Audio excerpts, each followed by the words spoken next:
Hey guys, welcome back.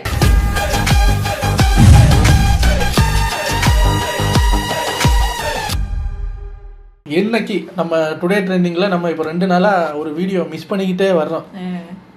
அதை இன்னைக்கு நம்ம பிடிக்கிறோம். ஸோ இன்னைக்கு நேற்று நடந்தது பெரிய சம்பவம்லாம் நடந்திருக்கு. ஒன்றா உள்ளே போய் பார்ப்போம் வாங்க. இது ஒரு 17 minutes வீடியோங்கிறதுனால டக்குன்னு பார்த்துட்டு போயிடலாம். அதாவது நம்ம மாண்புமிகு சங்கி அமைச்சர், நான் மன்னிக்கணும், மாண்புமிகு எரிசக்தித்துறை அமைச்சர் அவர்கள் மாண்புமிகு பாத்ரூம்ல 3 மணி நேரம் உட்கார்ந்து எதிர்க்கட்சி தலைவர் நான் சொன்னேன்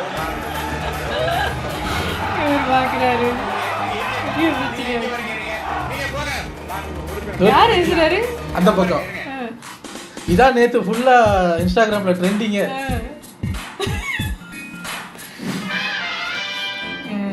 மாண்புமிகு உறுப்பினருக்கு ஒரு அறிவிப்பு. நிறைய உறுப்பினர் வந்து இன்னைக்கு வெள்ளிக்கிழமை கூடிய மட்டும் 2 மணிக்கெல்லாம் சொன்னீங்களா இல்லையா? 2 மணிக்கெல்லாம் நீங்கள் சீக்கிரம் முடிக்க வேண்டும்.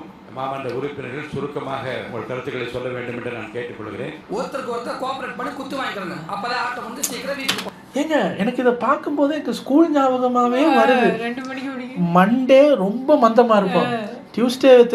டியூஸ்டே வெனிஸ்டே எல்லாம் வந்து வந்துட்டமே விதி அப்படின்னு போயிட்டு இருப்போம்.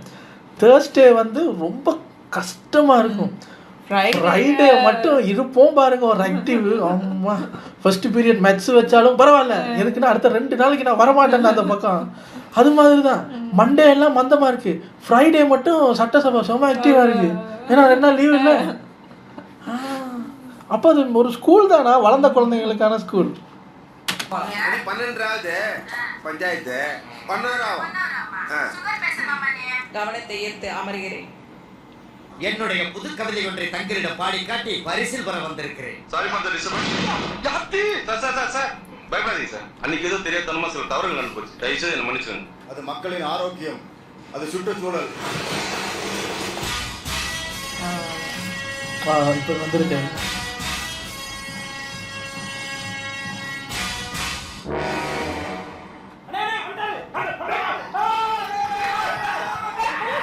இப்போ இந்த அவை நிகழ்ச்சியெல்லாம் வந்து நீங்க லைவ்ல எல்லாமே போயிட்டு இருக்கு.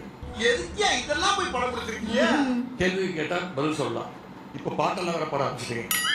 எங்களுக்கே சில நேரம் சட்டமன்றத்துக்கு வந்திருக்கோமா? இந்த வீடியோவை நேற்று போட்டு இவர் 2026 பாட்டெல்லாம் பாடுறீங்க, நாங்கள் இப்போ சட்டமன்றத்துக்கு வந்திருக்கோமா இசை கச்சேரிக்கு வந்திருக்கோமான்னு தெரியல அப்படின்னு நானே கட் பண்ணி ரிவர்ஸில் போகிறாங்க. ஸ்டாலின் ஐயா இருக்கும்போது ஆட்சியில் இன்னொருத்தர் பாடிக்கிட்டு இருக்காரு.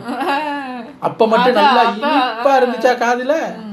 நீங்கள் நடித்த படங்களோட பேராக வச்சு சினிமாத்தனமாக பேசிகிட்டு இருக்கும்போது மட்டும் அப்படி இருந்துச்சா? இல்லை சூப்பர் சிங்கர் நிகழ்ச்சிக்கு வந்திருக்கோமா அப்படின்னு சந்தேகப்படுற அளவுக்கு என் பாட்டு நிகழ்ச்சியெல்லாம் நடந்து கொண்டிருக்கிறது.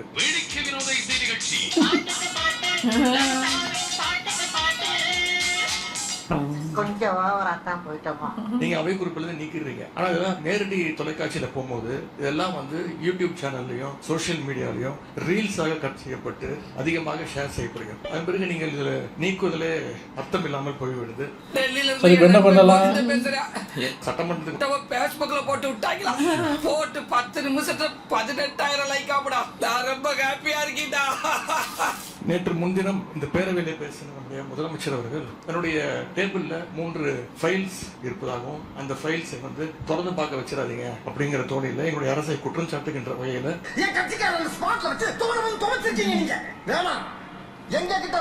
அந்த ஃபைல்ஸை நாங்கள் கேட்டுக்கொள்வது தயவு செய்து அவர் திறந்து பார்க்க வேண்டும். அது அவர் ஆக்ஷன் எடுக்க வேண்டும். வேற என்னையா மோதி பாத்திர வேண்டியது கோட்டுனாலும் சரிதான், இங்கிட்டாலும் சரிதான். பாம்பா வெளியடியா பாப்போம். எதற்காக பயப்படுறீங்க? எதற்காக காலம் தாழ்த்துறீங்க? இதையே 3 மாசமா சொல்லிட்டு இருக்கீங்க. ஜோசியக்கார சொன்னாதான் அந்த ஃபைல் திறந்து பார்ப்பீங்களா? நல்ல நேரம் அதை பார்த்துட்டு இருக்கீங்க.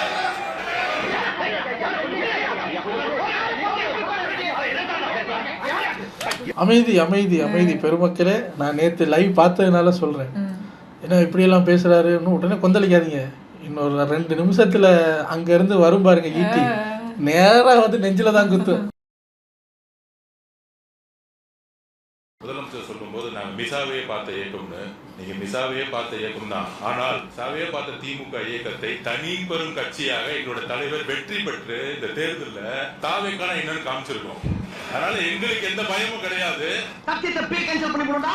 கேன்சல் பண்ணிவிடுங்க. ஒவ்வொரு துறையிலும், முக்கியமாக நெடுஞ்சாலை துறையிலும் சரி, முக்கியமாக பொதுப்பணி சொல்லி வெள்ளை வேறிக்கை வெளியிட்டு முதலமைச்சருடைய அலுவலகத்துல அந்த ஃபைல் இருக்கு, ஆதாரத்துடன் சட்டப்படியான நடவடிக்கை எடுக்கப்படுங்கிறதா முதலமைச்சர் சொல்ல வந்தது. என்ன காமிங்க என்ன அப்படிதான் அப்படி இங்க இருந்தா வெளியப்படுத்துங்க. போன 5 வருஷம் இவங்க என்ன ரீல்ஸ் விட்டாங்க, என்ன பாட்டு பாண்டாங்க, பாராளுமன்றத்திலே பதவி இருக்கும் பொழுது எங்களுடைய எந்த கட்சி தலைவரையும் பத்தி உறுதிமொழி எடுக்கல, அவரை பத்தி பேசிதான் உறுதிமொழி எடுத்தாங்க. உறுதியாக சொல்றோம், நீங்க 25 வருஷத்துக்கு மேல ஆட்சியில் இருந்தீங்க, ஏன் தைரியம் இருந்தா லைவ் போடல நீங்க? இது வரைக்கும் உங்ககிட்ட நேர்மையான வெளிப்படை தன்மையான சட்டமன்றத்தை நடத்தக்கூடிய தைரியம் திமுக இதுவரைக்கும் இருந்தது இல்லை. நான் வச்சுக்கிறது, நான் சொல்றது நீ கேட்றா. நாங்கள் தவறு செய்தால் நீங்கள் சொல்லுங்கள் சொல்லக்கூடிய சபாநாயகரையும் ஒரு ஆட்சியும் எங்களுடைய முதலமைச்சர் மக்களுடைய ஜனநாயகத்தை காப்பாற்றுவதற்காக லைவா மக்கள் முன்னாடி தைரியமா விட்டுருக்காரு. கோமாரி என்ன மாதிரி தைரியமா இருந்தா பரவாயில்ல. 2021 உங்களுடைய தேர்தல் அறிக்கை என்ன இருந்துச்சு? உங்களுடைய தேர்தல் அறிக்கை என்ன இருந்துச்சு? அதிகாரமா கேட்கிறானே, தப்பா சொன்னா கொன்றுவானோ. 2021 திமுகவுடைய தேர்தல் அறிக்கையில் சட்டமன்றத்தை லைவ்ல கொண்டு வரணும் சொன்னீங்களே, ஏன் செய்யல? உங்களுக்கு இதெல்லாம் தோணல சொல்லிருக்காங்க. ஜோசியர் என்ற வார்த்தையை நீக்கும்படி கேட்டுக்கொள்கிறேன். நம்முடைய எதிர்கட்சி தலைவர் அவர்கள் சூப்பர் சிங்கர் ஆகிவிட்டது எனக்கு இந்த சட்டசபை சொல்றது கொஞ்சம் ஏன்னா கருத்துக்களை சொல்லுகிற போது பாட நீங்க அப்பெல்லாம் சொல்லக்கூடாது. ஏன் சார், நானும் பாடி இருக்கேன், இப்பதான் எனக்கு ஞாபகம் வருது. நீங்களும் ஒரு பாட்டு பாடி இருக்கீங்கல்ல. விரும்புகின்றவர்கள் அந்த கருத்தை ஒட்டி பாடுவது எது தவறு என்பதாக தெரியவில்லை. பேசும்போதே தெரியாது, பாட்டெல்லாம் பாட வேண்டும். அப்ப வேணாமா? முதலமைச்சரை பற்றி நீங்க சொல்லுகிற போது ஜோசியக்காரர் கேட்டு செய்கிறேன்னு கேட்கிறீர்கள். முன்னாலே வைக்கிற கோப்புகளை முழுவதுமாக ஆராய்ந்து கொண்டு இருக்கிறேன் என்றுதான் சொன்னாரே தவிர அதை எடுக்க வேண்டும் நீங்க ஒரு சேலஞ்சாக எடுத்து அதை ஒரு சவாலாக அதை உட்காருங்க பதில் சொல்ல வேணாம். மாநில உறுப்பினர் ஆசிரியர் உட்காருங்க. இல்ல சார், சேலஞ்ச் தான் பண்ணாரு. ஜோசியம்னு சொன்னாரு. ஜோசியம் பார்த்து மஞ்சள் துண்டு போட்டதெல்லாம் ஆல்ரெடி தமிழ்நாடு பாத்துருச்சு. நான் போய் சொல்லலாம், மஞ்சள் துண்டு என்னைக்குமே போய் சொல்ல. ஜோசியக்கார அப்படின்னு சொல்றது தவறுன்னு சொல்றீங்க. நீங்க ஜோசியக்காரன்னு அப்பாயின்மெண்ட் நீக்கிருக்கீங்க. ஜோசியக்காரங்களும் தப்பான வார்த்தை கிடையாது. நீ நல்லவன் தான், அவன் கெட்டவன் தான். கேள்வி நேரத்தை முதலாக லைவாக ஒளிபரப்பு செய்தது நாங்க. கேள்வி நேரத்தை லைவாக ஒளிபரப்பு செய்தது யாரு? என்ன அப்பா? இந்த பழனியில சட்டமன்ற வரலாற்றிலே முதன்முறையாக நேரலை செஞ்சது உங்க சித்தப்பா இல்லை, நான் ஏதோ என் நேரம். இந்த பிரச்சனை தான் உங்ககிட்ட சொல்றேன். லைவ் பண்றதுனால என்னென்ன பிரச்சனைகள் வருது. நீங்க அவை குறிப்பிடுறது நீக்கிறேன் நீங்க நீக்கிட்டே இருக்கீங்க. ஆனா ரீல்ஸாக மாற்றப்பட்டு அப்ப நீங்க லைவுக்கு பண்ணும்போது இந்த பிரச்சனை வந்திருக்குல்ல, அப்ப ஏன் நீங்க லைவ் போனீங்க? ஏன்னா அப்போ உங்களுக்கு சாதகமா எல்லாம் நடந்திருக்கு.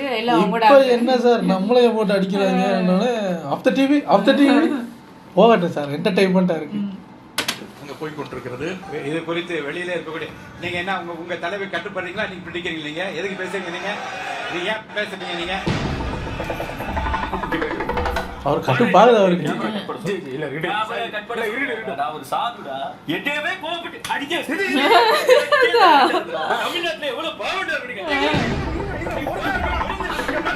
அப்படி நீக்கப்பட்ட பிரச்சனை குறித்து எந்தெந்த மீடியாவில் வந்திருக்கிறதோ நீங்க கவனத்துக்கு கொண்டு வாருங்கள். அவர் மீது உரிமை குழு நிச்சயமாக அனுப்பி நடக்க வேண்டும் போய் இந்த அவையின் சார்பாக நான் தெரிவித்துக் கொள்கிறேன். பயப்படுறானா தெரியுதா? முதலமைச்சர் சொன்னது அந்த 3 ஃபைல்கள் இருக்கு. நான் எதுவும் சேலஞ்ச் எல்லாம் பண்ணல, நான் ஓபன் சேலஞ்சே பண்றேன். உண்மையா குற்றச்சாட்டு ஆதாரத்தோடு இருந்தால் ஒரு நடவடிக்கை எடுக்கட்டும். என்ன பேசுறீங்க? நான் சேலஞ்ச் எல்லாம் பண்ணல, அப்புறம் ஓபன் சேலஞ்ச் பண்றேன். சரி பண்ணுங்க. எனவே சினிமால பஞ்ச் டைலாக் பேசுறதெல்லாம் சட்டமன்றத்தில் பேசுறாங்க. நீங்க அப்படி பஞ்ச் டைலாக் இல்ல நீங்க தேவையே இல்லாம என்ன பஞ்சு டைலாக் பேசுறேன்? பஞ்சு பேசுறேன்.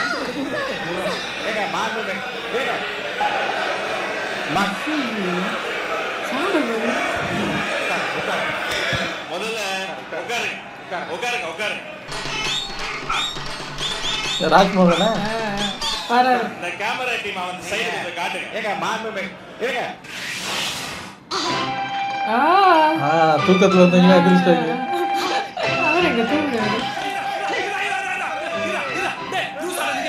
நீங்க 2 பேரும் சண்டை போற கடை வந்திருக்கீங்க.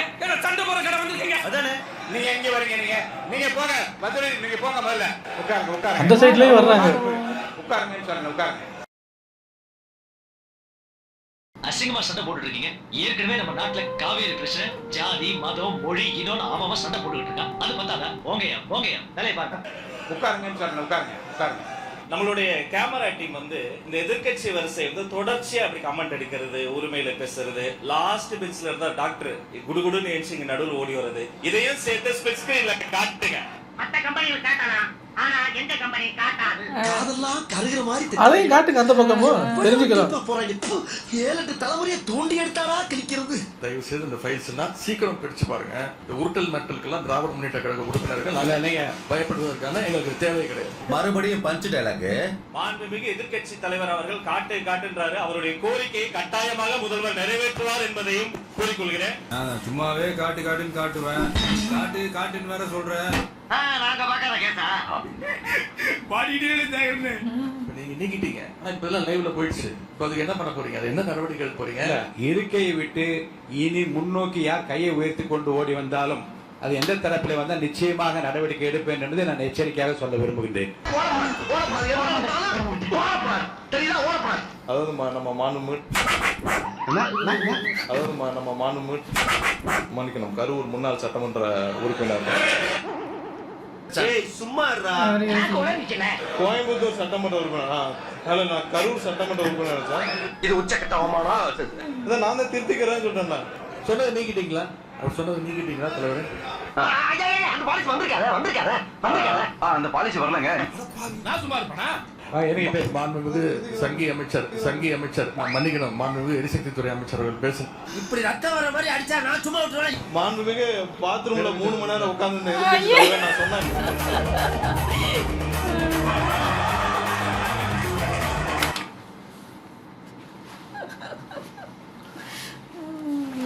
நம்ம பக்கம் பாயிண்ட் நிறைய வச்சுக்கிட்டு நம்ம சங்கி ஊஞ்சின்னா இந்த இப்போ சொல்லுவாங்க, சரி நீக்கிங்க சார், நீக்கிருங்க, அவை கோப்பிலிருந்து நீக்கி விடுங்கள். அவர் நீங்க நீக்கி வைக்க அவங்க நீக்கணும் இல்லை, இந்நேரம் அது பறந்துருக்கு சார், உலகம் முழுக்க பறந்துருச்சே.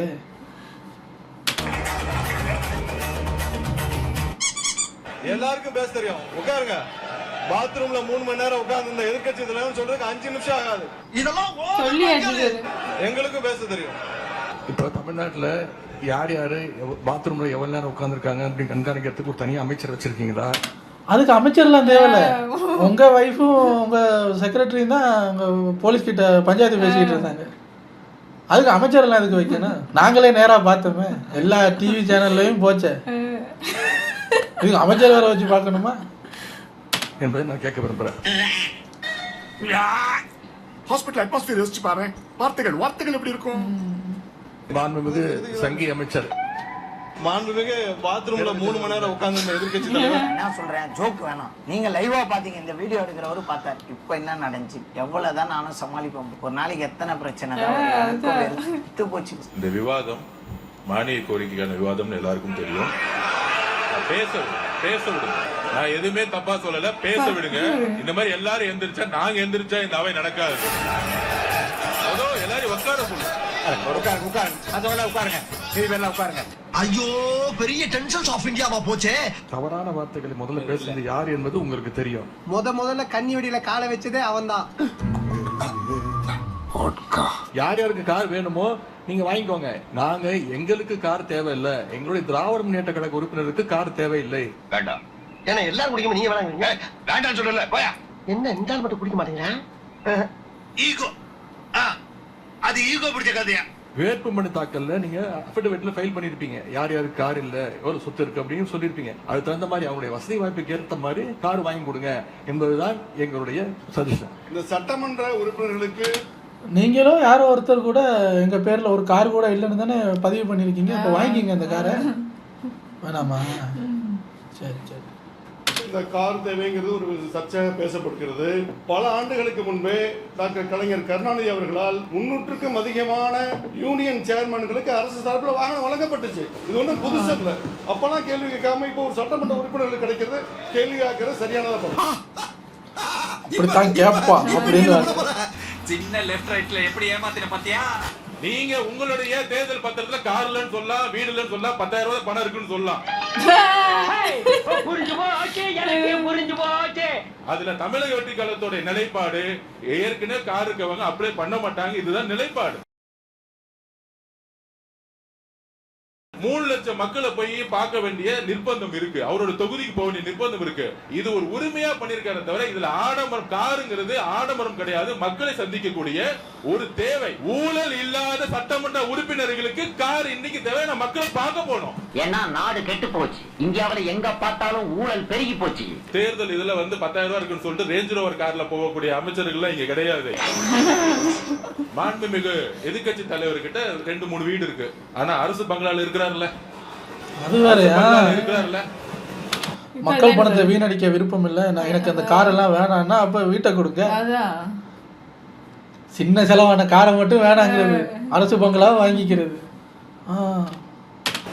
அவர் லெட்டர் என்கிட்ட தான் கொடுத்தாரு. பொதுப்பணித்துறை அமைச்சரா என்கிட்ட தான் கொடுத்தாரு. எனக்கு அரசு துறையுடைய பங்களா வேணும்னு கொடுத்தாரு. உடனே நம்ம கேட்க முடியுமா? மாண்பு எதிர்கட்சி தலைவருக்கு 2-3 பங்களா இருக்கு, அதனால அரசு துறை பங்களா கொடுக்க மாட்டோம்னு சொல்ல முடியுமா? மாண்பு உறுப்பினர் சேகர் பாபு அவர்கள். இறைவனுக்கு வந்த சோதனையாக எடுத்துக்கொண்டு என் உரையை நான் துவக்குகிறேன். சரித்திர புகழ்பெற்ற சட்டப்பேரவை தலைவர் அவர்களே, நீங்கள் பிறந்தது திண்டுக்கல் என்றாலும் மன்ற உறுப்பினர்களுக்கு வாய்ப்பூட்டு போடாத சமத்துவமிக்க ஒரு தலைவரை வணங்குகின்றேன். திண்டுக்கல் பூட்டு. அதனாலதான் நான் ஜோக்கெல்லாம் சொல்றதே கிடையாது. இந்த சபையில் பல நேரங்களில் காணோம் காணோம் என்ற வார்த்தையை நாம் கேள்விப்பட்டோம். நான் சொல்லிக் கொள்கிறேன், ஆண்டவனை எங்கே காண்கிறீர்கள் என்றால் தூணிலும் இருப்பார் துரும்பிலும் இருப்பார் என்றான். எங்கெல்லாம் லட்சக்கணக்கான மக்கள் பக்தர்கள் பயன்பட்டார்களோ அங்கெல்லாம் எங்கள் உயிரினும் மேலான திராவிட மாடல் ஆட்சியுடைய நாயகனை காணலாம் காணலாம் காணலாம் என்று பதிவு செய்கிறேன். மாப்பிள்ளை வீட்டுக்காரங்க குறும்புக்காரங்க சொல்லி இருக்கிறாங்க. இவ்வளவு இதே சட்டமன்றத்தில் 1962 முன்னாள் உறுப்பினர் ஒருவர் சட்டமன்றத்தில் பேசும் பொழுது திடீரென மயக்கம் போட்டு விழுந்துட்டாரு. எல்லாரும் அவரை தூக்கி எழுப்பி நிப்பாட்டி வச்சு உதவுறாங்க. ஒரு விஷயத்த சொல்றாரு, புதியதாக இந்த அவையில் இருப்பதன் காரணமாகவும் பொறுப்பு உணர்ச்சி அதிகமாக இருக்க காரணத்தினாலும் அளவுக்கு மீறி நான் கண் விழித்து தேவைக்கு மேலே கருத்துக்களை எல்லாம் திரட்டியதின் காரணத்தினாலும் இந்த இடத்தில் நான் மயக்கம் போட்டு விழுந்து விட்டேன் என்று அவர் பதிவு செய்திருக்கிறார். ஏன் இதை சொல்கிறேன் என்றால், அன்றைக்கு அண்ணாவின் தம்பிகள் எப்படி சட்டமன்றத்தில் இருந்தார்களோ இன்றைக்கு நமது அண்ணனின் தம்பிகள் அதே போலதான் சட்டமன்றத்தில் செயல்பட்டுக் கொண்டிருக்கிறார்கள் என்பதை இந்த நேரத்தில் தெரிவித்துக் கொள்கிறேன். அதிகமான கருத்துக்களை கேட்டு படித்துன்னு சொன்னீங்க. இப்ப அதிகமான நேரம் எடுத்துக்கொள்வதால் யாரும் மயக்கப்படாமல் இருக்க வேண்டும். இவர் என்ன சொல்ல வர்றாரு? அன்னைக்கு 1962 ஒருத்தர் மயக்கம் அடைஞ்சார். இன்னைக்கு நீங்க ஒருத்தர் பேசி எல்லாரையும் மயக்க முடியாது. வெள்ளிக்கிழமை 2 மணிக்கு போகணும்னு பெட்டிஷன் போட்டிருக்காங்க. சீக்கிரம் பேசுனீங்கன்னா நல்லது.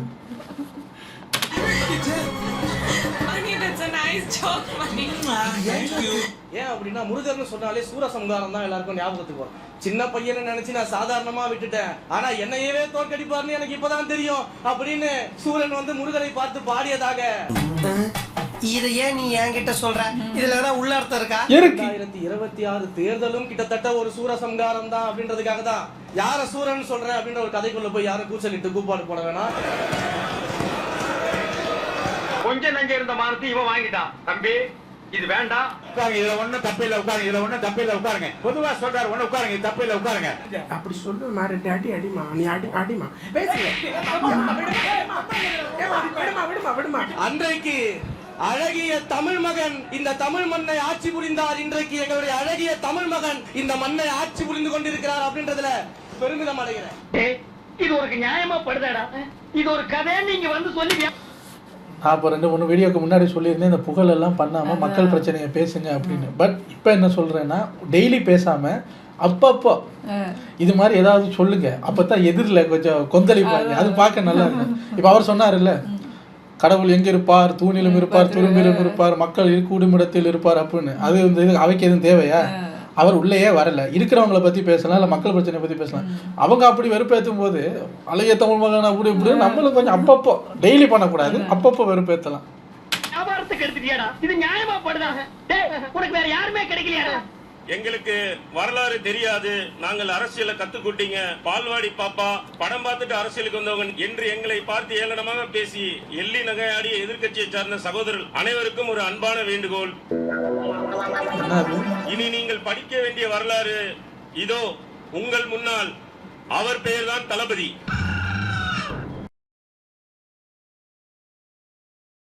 மக்களுக்காக நின்று மக்கள் மனதை வென்று மக்களாட்சி அமைத்த மக்களின் தலைவர் எங்கள் தளபதி. அள்ளி குவிக்கும் ஆசையோடு அரசியலுக்கு வந்தவர்கள் மத்தியில் அள்ளி கொடுக்க மக்களின் அன்பால் ஆட்சிக்கு வந்த ஒரே தலைவர் எங்கள் தளபதி. ஆம், இவர் பெயரே ஒரு வரலாறு. இதே திருப்பி திருப்பி சொல்லுற வேதா சொல்லியா? திரும்பவும் அதே சொல்லுவான் பாரு. தர்மத்தாயின் தவ புதல்வன், தாய் குலங்களின் தங்க மகன், ஏழை எளியோரின் துயர் துடைக்க வந்த எங்கள் வீட்டு பிள்ளை. எதுக்கு இதெல்லாம் பேசிட்டு இருக்கீங்க? என்ன பேசுறதுன்னு தெரியாம தாண்டா பேசிட்டு மேட்டர் வர மாட்டீங்களா? மண்பு பேரத்தலைவர் ஒன்னே ஒண்ணு மட்டும் சொல்லிக்கிறேன். அவர் எதிர்கட்சிகள் இப்ப அண்ணன் வந்து சாமி அமைச்சன் சொன்னா கூட குலுங்கி குலுங்கி சிரிச்சன்றதை ஈவினிங் போய் டிவில தான் பார்த்தோம். அவரது அழகிய முகத்தை பார்ப்பதற்கு ஒரு ஸ்கிரீன் ஏதாவது ஏற்பாடு செய்தோம். எனது தனிப்பட்ட கோரிக்கையா உங்களுக்கு வேண்டுகோள் இருக்கிறேன். இதெல்லாம் இருக்கு. காலேஜ்ல நூல்கண்டியா எவனும் படிக்கல. இதுல தேட்டர் டிக்கெட் கொடுக்குறாங்க. ஆட்டோசியா இவர் அவரோட முகத்தை பாக்குறதுக்கு ஸ்கிரீன் வைக்கணுமா? வீட்டுல போய் டிவில பாத்துக்கங்க, அது போதும். முக்கியமான பிரச்சனையை பத்தி பேசுவீங்களான்னு பார்த்தா ஸ்கிரீனை வை, அதை வை, இதை வை. போங்க சார், உங்களை அடுத்த வீடியோல வந்து சந்திக்கிறேன். Take care. பாய்.